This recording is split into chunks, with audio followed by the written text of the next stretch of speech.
Jim Jones founded the People's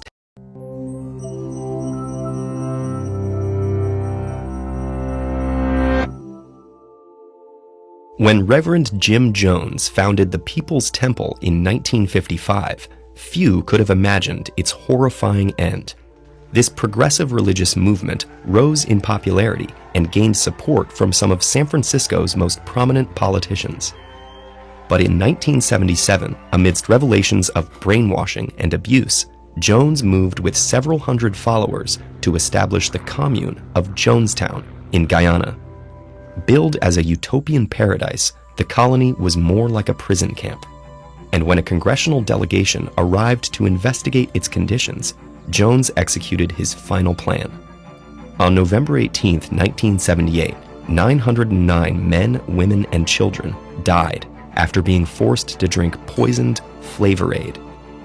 That grisly image has since been immortalized as shorthand slang for single-minded, cult-like thinking. They drank the Kool-Aid. Today, there are thousands of cults around the world. It's important to note two things about them. First, not all cults are religious. Some are political, therapy-based, focused on self-improvement, or otherwise. And on the flip side, not all new religions are what we're referring to as cults. So what exactly defines our modern understanding of cults? And why do people join them? Broadly speaking, a cult is a group or movement with a shared commitment to a usually extreme ideology that's typically embodied in a charismatic leader.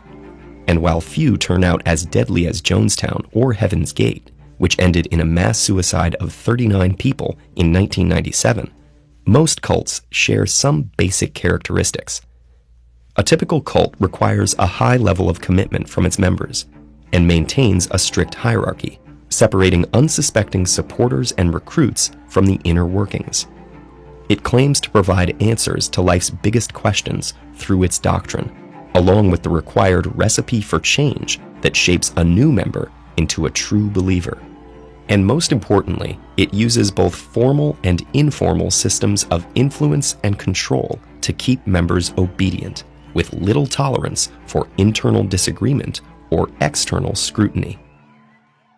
You might wonder whether some of these descriptions might also apply to established religions.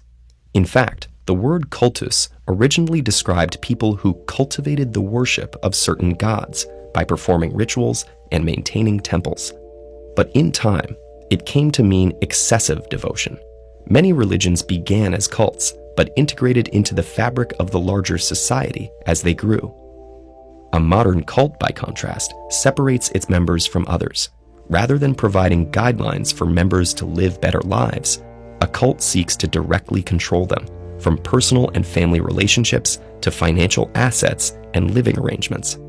Cults also demand obedience to human leaders, who tend to be highly persuasive people with authoritarian and narcissistic streaks motivated by money, sex, power, or all three. While a cult leader uses personal charisma to attract initial followers, further expansion works like a pyramid scheme, with earlier members recruiting new ones.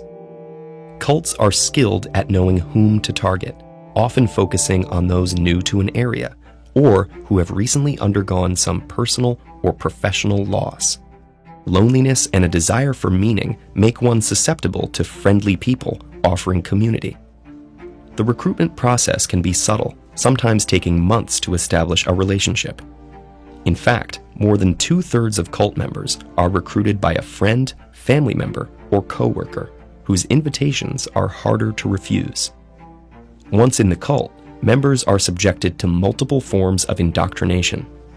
Some play on our natural inclination to mimic social behaviors or follow orders. Other methods may be more intense, using techniques of coercive persuasion involving guilt, shame, and fear. And in many cases, members may willingly submit out of desire to belong and to attain the promised rewards. The cult environment discourages critical thinking, making it hard to voice doubts when everyone around you is modeling absolute faith. The resulting internal conflict, known as cognitive dissonance, keeps you trapped, as each compromise makes it more painful to admit you've been deceived. And though most cults don't lead members to their death, they can still be harmful. By denying basic freedoms of thought, speech, and association, cults stunt their members' psychological and emotional growth. A particular problem for children who are deprived of normal developmental activities and milestones. Nevertheless, many cult members eventually find a way out, whether through their own realizations, the help of family and friends, or when the cult falls apart due to external pressure or scandals.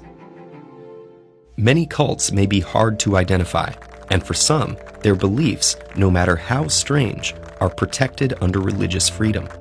But when their practices involve harassment, threats, illegal activities, or abuse, the law can intervene. Believing in something should not come at the cost of your family and friends.